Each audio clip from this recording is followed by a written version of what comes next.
মানুষগুলো এবার আগুনের মধ্যে পানি দিলে যেমনি আগুন নিভে যায়, দাউ দাউ করা হৃদয়ে জ্বলন্ত আগুন তাদের ঠান্ডা হবে।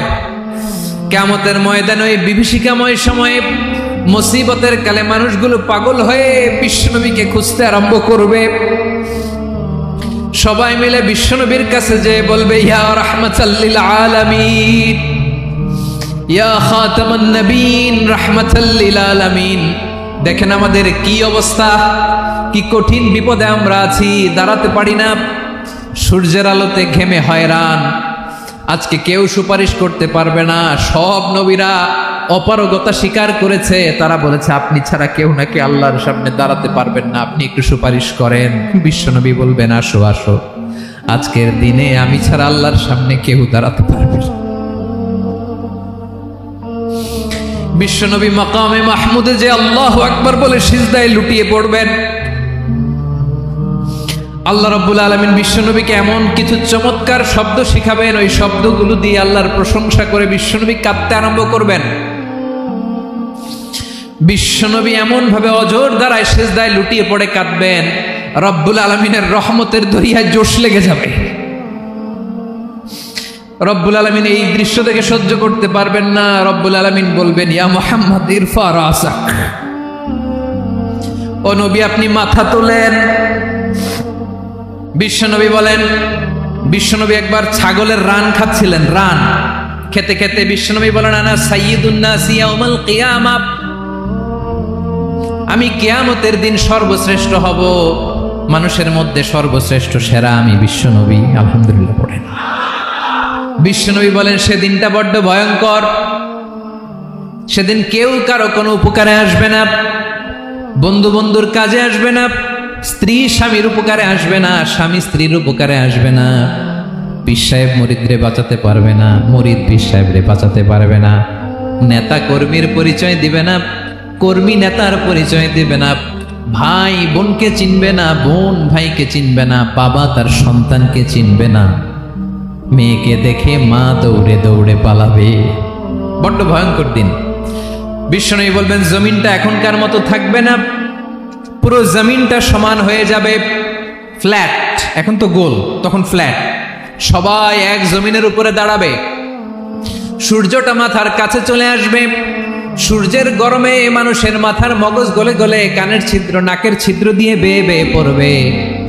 আহ, সবাই হয়রান, পেরেশান, ক্লান্ত শ্রান্ত। মানুষগুলো বলবে বাঁচার কোনো উপায় নাই। 50,000 বছর মানুষ এরকম দৌড়াবে, চিৎকার করবে, কাঁদবে, বাঁচার কোনো উপায় নাই। সবাই বলবে, আল্লাহ যদি বিচারটা শুরু করতো, যা হবার হবে, আগে বিচার শুরু করুক। বিচারই শুরু হয় না, বিচার শুরু হইতেই 50,000 বছর। আল্লাহ, 50,000 বছর, 5,000, 15,000 না, 50,000 বছর এরকম যাবে। মানুষগুলো কাঁদতে কাঁদতে বলবে, চলো আমরা আদম আলাইহিস সালামের কাছে যাই, যেন আল্লাহরে যে সুপারিশ করে, আল্লাহ আপনি বিচার শুরু করেন। কিয়ামতের ময়দানে সবাই মিলে সাইয়েদনা আদম আলাইহিস সালামের কাছে যেয়ে বলবে, ইয়া আবাল বাশার, ইয়া আউয়ালাল আম্বিয়া, ও আদম নবী আপনি দুনিয়ার বুকে প্রথম নবী, আল্লাহ নিজ হাতে আপনারে 60 হাত লম্বা করে বানিয়েছেন, আপনার সম্মানে ফেরেশতাদেরকে সেজদা দিতে বলেছেন, দুনিয়ার প্রথম নবী, প্রথম মানুষ আপনি, আপনি আল্লাহরে যে সুপারিশ করেন যেন আল্লাহ বিচার শুরু করে। আদম আলাইহিস সালাম বলবেন, আমি পারবো না, কারণ আল্লাহ আমাকে একটা নিষিদ্ধ গাছের কাছে যেতে নিষেধ করেছিল, আমি ভুল করে এই গাছের ফল খেয়েছি। নাফসি নাফসি, আজকে আমার কি হবে আমি জানি না, আমি বড় লজ্জিত। আমারে যদি আল্লাহ জিজ্ঞেস করে কেন খাইছিলাম, আমার কোনো উত্তর নাই, তোমারে বাঁচাবো কেমনে আমি? নবীরা থার থার করে কাঁপবে সেদিন। আদম আলাইহিস সালাম বলবেন, আমি পারবো না, মাফ করো আমাকে, আমি পারবো না, ওই যে ভুল করে গন্ধম খেয়ে ফেলেছি, নিষিদ্ধ গাছের ফল খেয়ে ফেলেছে, আমি বড় লজ্জিত, অনুতপ্ত, আমি পারবো না। আজকে আল্লাহ এত রাগান্বিত হয়েছে, আগে কখনো আল্লাহ এত রাগান্বিত হয় নাই, ভবিষ্যতেও আল্লাহ কখনো এত রাগান্বিত হবে না, আমি পারবো না। এক কাজ করো, তোমরা নূহ আলাইহিস সালামের কাছে যাও। কোন নবী? লোকেরা এবার পাগলের মতো দৌড়াতে দৌড়াতে আল্লাহর নবী নূহ আলাইহিস সালামের কাছে যেয়ে বলবে, ইয়া নবী আল্লাহ নূহ, আনতা আউয়ালুর রুসুলি ফিল আরদ, আপনি জমিনে প্রথম রাসূল। আদম আলাইহিস সালাম নবী ছিলেন, রাসূল ছিলেন না। এই দুনিয়ার বুকে প্রথম রাসূল ছিলেন আল্লাহর নবী নূহ আলাইহিস সালাম। সবাই বলবে, ও নবী আল্লাহ নূহ, রাসূল আল্লাহ নূহ, আল্লাহ আপনাকে আবদান শাকুরা, শুকরগুজার বান্দা বলে কোরআনে বলেছে। কোরআনে নূহ আলাইহিস সালামের নামেও সূরা আছে না নাই? আপনি আল্লাহর প্রিয় বান্দা, প্রিয় রাসূল। দেখেন আমাদের কি দশা, ঘামতে ঘামতে শেষ। জমিনটা তামার জমিন, সূর্যটা মাথার কাছে, কি করবো আর পারি না, ঘামতে ঘামতে আর কত ঘামবো, কত দাঁড়িয়ে থাকবো। আল্লাহরে যে বলেন বিচার যেন শুরু করে। নূহ আলাইহিস সালাম বলবেন, আমিও পারবো না, আমিও পারবো না। আমি আমার ছেলের জন্য এক কথা বলে ভুল করে ফেলছি। যখন মহাপ্লাবন হবে আমি বললাম, আল্লাহ আমার কলিজার টুকরা সন্তান রে বাঁচান। আল্লাহ বললেন, ও নূহ, সে তোমার সন্তান না, কারণ সে ঈমান আনে নাই, সে পাহাড়ের উপর দাঁড়িয়েছে, দেখি কেমনে সে বাঁচে। ওই যে আমি একটা না বুঝে আবদার করেছি, আল্লাহ আমার উপর রেগে গিয়েছিলেন। আজকে আল্লাহ ওই ব্যাপারে যদি আমারে প্রশ্ন করে, আমার কোনো জবাব নাই, আমি পারবো না, মাফ করো।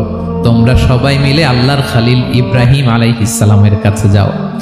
লোকগুলো পাগলের মতো খুঁজতে আরম্ভ করবে, অযুত লক্ষ নিযুত কোটি মানুষের ভিড়ে আল্লাহর খালিল ইব্রাহিমকে যে বলবে, ইয়া খালিলুল্লাহ, ও আল্লাহর খালিল, আল্লাহ আপনাকে বড্ড ভালোবেসেছেন, আপনি কাবা বানিয়েছেন, আল্লাহ আপনাকে বড্ড পছন্দ করেন। দেখেন আমাদের কি অবস্থা। আপনি যে আল্লাহর কাছে সুপারিশ করেন যেন আল্লাহ আজকে বিচার শুরু করে। আল্লাহর নবী ইব্রাহিম বলবেন, আমিও পারবো না, আমি আমার জীবদ্দশায় 3টা মিথ্যা বলেছি। কয়টা? আসলে মিথ্যা না, একটু টুইস্ট করে কৌশল করে কথা বলেছিলেন, ওইটাকে হাদিসে মিথ্যা বলা হয়েছে। আমি জীবনে 3টা মিথ্যা বলেছি, জীবন বাঁচানোর তাগিদে কৌশল করে 3টা কথা বলেছি। আজকের এই কঠিন ময়দানে আল্লাহ যদি ওই 3টা কথার ব্যাপারে জিজ্ঞেস করে, লজ্জায় আমি মাথা দেখাতে পারবো না, আমিও পারবো না, আমিও পারবো না। আজকে আল্লাহ এত রেগে আছে, আগে কখনো এত রাগে নাই, পরেও রাখবে না। তোমরা সবাই মিলে বনি ইসরাইলের নবী মূসা আলাইহিস সালামের কাছে যাও। সবাই এবার যাবে মূসা আলাইহিস সালামের কাছে, যে বলবে, ইয়া নবী আল্লাহ মূসা, আপনি ছিলেন কালিমুল্লাহ, আল্লাহর সাথে সরাসরি কথা বলতেন। রব্বুল আলামিন আপনাকে তাওরাত কিতাব দিয়েছেন, আপনি যে একটু সুপারিশ করেন। আল্লাহর নবী মূসা বলবেন, মাফ করো, আমিও পারবো না, আমি দুনিয়ার বুকে ভুল করে একটা মানুষকে মেরে ফেলেছি। আমি মারছিলাম আদব শিক্ষা দেওয়ার জন্য, এক থাপ্পড়, এই থাপ্পড়ে যে ওই লোক মরেই যাবে আমি জানতাম না। আজকে আল্লাহ যদি জিজ্ঞেস করে কেন মারলা, জবাব আছে? ওই লজ্জায় আমি অনুতপ্ত, আমি পারবো না, আমার এই কথা বলো না। আজকে আল্লাহ বড্ড রেগে আছে, আমি পারবো না। তোমরা আল্লাহর নবী ঈসা আলাইহিস সালামের কাছে যাও। কিয়ামতের ময়দানে মানুষগুলো পাগল পাড়া হয়ে আল্লাহর নবী ঈসা আলাইহিস সালামের কাছে যাবে, যে বলবে, নবী ঈসা আপনি রূহুল্লাহ, বাবা ছাড়া আল্লাহ আপনাকে বানিয়েছেন, ইনজিল কিতাব দিয়েছেন, মৃত মানুষকে আপনি জীবিত করতে পারতেন। আজকের এই কঠিন বিপদের দিনে আপনি আমাদের সাহায্য করেন। আল্লাহর কাছে যে বলেন যেন বিচার শুরু করে। ঈসা আলাইহিস সালাম বলবেন, আমিও পারবো না, ইন্নী উবিদতু মিন দুনিল্লাহ, আমার উম্মত খ্রিস্টানেরা আল্লাহরে বাদ দিয়ে আমি ঈসার ইবাদত করেছে। আমার মা ম্যারি আর আমাকে ডাকতো জেসাস ক্রাইস্ট, আমার ইবাদত করেছে। যদিও আমি আমার ইবাদত করতে বলি না, ঈসা আলাইহিস সালামও ইবাদত করতে বলেছেন একজনের, তিনি কে? আল্লাহর নবী ঈসা আলাইহিস সালাম বলবেন, আমিও পারবো না, আজকে আল্লাহ অনেক রেগে আছে, আমি পারবো না। তবে একটা পরামর্শ দিতে পারি, একটা সাজেশন দিতে পারি। আজকের দিনে এই কঠিন মুসিবতের কালে, এই কঠিন সময়ে কেউ আল্লাহর দরবারে দাঁড়িয়ে একটা টু শব্দ করার ক্ষমতা কারো নাই, একমাত্র আখিরি জামানার পয়গম্বর বিশ্বনবী মুহাম্মদুর রাসূলুল্লাহ ছাড়া। মানুষগুলো এবার আগুনের মধ্যে পানি দিলে যেমনি আগুন নিভে যায়, দাউ দাউ করা হৃদয়ে জ্বলন্ত আগুন তাদের ঠান্ডা হবে। কিয়ামতের ময়দানে ওই বিভীষিকাময় সময়ে, মুসিবতের কালে মানুষগুলো পাগল হয়ে বিশ্বনবীকে খুঁজতে আরম্ভ করবে। সবাই মিলে বিশ্বনবীর কাছে যে বলবে, ইয়া রাহমাতাল লিল আলামিন, ইয়া খাতামুন নবীন, রাহমাতাল লিল আলামিন।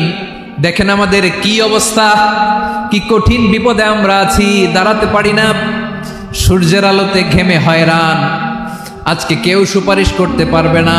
সব নবীরা অপারগতা স্বীকার করেছে, তারা বলেছে আপনি ছাড়া কেউ নাকি আল্লাহর সামনে দাঁড়াতে পারবেন না, আপনি একটু সুপারিশ করেন। বিশ্বনবী বলবেন, আসো আসো, আজকের দিনে আমি ছাড়া আল্লাহর সামনে কেউ দাঁড়াতে পারবে না। বিশ্বনবী মাকামে মাহমুদে যে আল্লাহু আকবার বলে সিজদায় লুটিয়ে পড়বেন, আল্লাহ রাব্বুল আলামিন বিশ্বনবীকে এমন কিছু চমৎকার শব্দ শিখাবেন, ওই শব্দগুলো দিয়ে আল্লাহর প্রশংসা করে বিশ্বনবী কাঁদতে আরম্ভ করবেন। বিশ্বনবী এমন ভাবে অজর দ্বারায় সিজদায় লুটিয়ে পড়ে কাঁদবেন, রব্বুল আলামিনের রহমতের দরিয়ায় জোশ লেগে যাবে। রব্বুল আলামিন এই দৃশ্য থেকে সহ্য করতে পারবেন না। রব্বুল আলামিন বলবেন, ইয়া মুহাম্মদ ইরফা রাসাক, ও নবী আপনি মাথা তোলেন, মাথা তোলেন, আপনার কান্না আমি সহ্য করতে পারি না। নবী আপনি মাথা তোলেন, সাল তুতা, আজকে আপনি যা চাবেন তাই দেব। নবী আপনি সিজদা থেকে মাথা তুলেন, সাল তুতা, যা চাবেন তাই দেব। ওয়াশফা তুশাফা, যার জন্য সুপারিশ করবেন তার সুপারিশ কবুল করে নেব। বিশ্বনবী এবার মাথা তুলবেন। যে বিভীষিকাময় সময়ে প্রত্যেক নবী বলেছেন আমি পারবো না, প্রত্যেক নবী বলেছেন নাফসি নাফসি, আমার কি হবে আমি জানি না, আল্লাহ আমারে বাঁচাও। প্রতিটি নবী বলবেন নাফসি নাফসি, আল্লাহ তুমি আমারে বাঁচাও আমারে বাঁচাও। বিশ্বনবী মাথা তুলবেন, তুলে বলবেন রব্বি হাবলি উম্মতি, আল্লাহ তুমি আমার গুনাহগার উম্মতকে বাঁচাও। এই দুনিয়ার বুকে রব্বুল আলামিন সব নবীকে একটা করে দাওয়া মুস্তাজাবা দিয়েছেন, মানে যে দোয়া করলে কবুল হয়ে যায় সাথে সাথেই। দাও বিহা, দুনিয়ার সব নবীরা ওই দোয়াটা দুনিয়ায় করে ফেলেছে। সব নবীকে আল্লাহ একটা করে দোয়া দিয়েছেন, নবী দোয়া করলেই কবুল। সব নবীরা ওই দোয়া করে ফেলেছে দুনিয়াতে। বিশ্বনবী বলেন আমি করি নাই। ওয়া ইন্নী আখতাবিউ দাওয়াতি শাফাআতান লি উম্মতি ইয়াউমাল কিয়ামাহ, আমার ওই স্পেশাল দোয়াটা আমি দুনিয়ার বুকে কঠিন বিপদে পড়েও কোনোদিন করি নাই। আমি আমার স্পেশাল দোয়াটা কিয়ামতের দিন আমার গুনাহগার উম্মতকে সুপারিশের জন্য রেখে দিয়েছি। আল্লাহ বলবেন নবী ইরফা রাসাক, মাথা তোলেন, আর কাটবেন না। বিশ্বনবী মাথা তুলবেন, আল্লাহ বলবেন সাল তুতা, আপনি যা চাবেন তাই দেব। ওয়াশফা তুশাফা, সুপারিশ করেন সুপারিশ কবুল করব।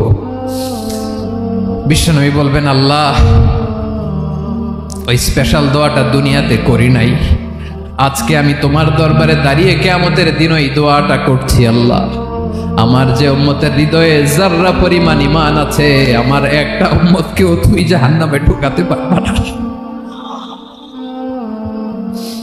বিশ্বনবী পাগলের মতো একবার হাউজে কাউসারে যাবেন, একবার সিরাতে যাবেন, একবার পুলসিরাতের দিকে, একবার হাউজে কাউসারের দিকে পাগলের মতো দৌড়াতে থাকবেন, তার কোনো গুনাহগার উম্মত যাতে জাহান্নামে ঢুকে না যায়। সেদিন কেউ সুপারিশ করতে পারবে না বিশ্বনবী ছাড়া।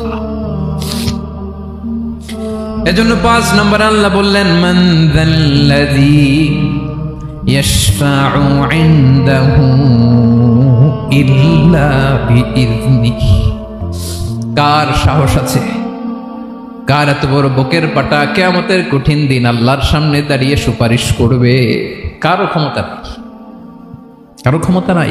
বিশ্বনবী সেদিন সিজদায় পড়ে উম্মতের জন্য কাঁদবেন, সবাই কাঁদবে নফসি নফসি, আল্লাহ আমারে বাঁচাও আল্লাহ আমারে বাঁচাও। বিশ্বনবী বলবেন উম্মতি উম্মতি, বিশ্বনবী আমার জন্য কাঁদবেন, আপনার জন্য কাঁদবেন, আমাদের জন্য সেদিন কেঁদে কেঁদে জাহান্নামের দরজায় দাঁড়িয়ে আমাদেরকে টেনে টেনে জান্নাতে ঢুকাবেন।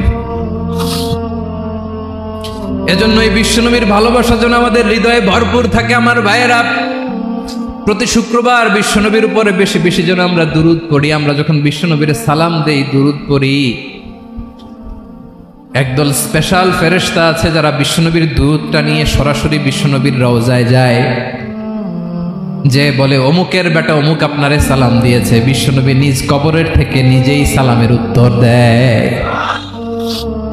বিশ্বনবীর ভালোবাসা যেন আমাদের হৃদয়ে থাকে, বিশ্বনবীর সুন্নাহ দিয়ে যেন আমাদের জীবনটাকে সাজাই। পারা যাবে ইনশাআল্লাহ। বিশ্বনবীর ভালোবাসা ছাড়া কেউ জান্নাতে ঢুকতে পারবে? বিশ্বনবীর পক্ষে আমরা বলবো, বিশ্বনবীর পক্ষে আমরা লিখবো, বিশ্বনবীর জন্য আমরা আমাদের কলিজার রক্ত বিলিয়ে দিব, ঠিক কিনা বলেন?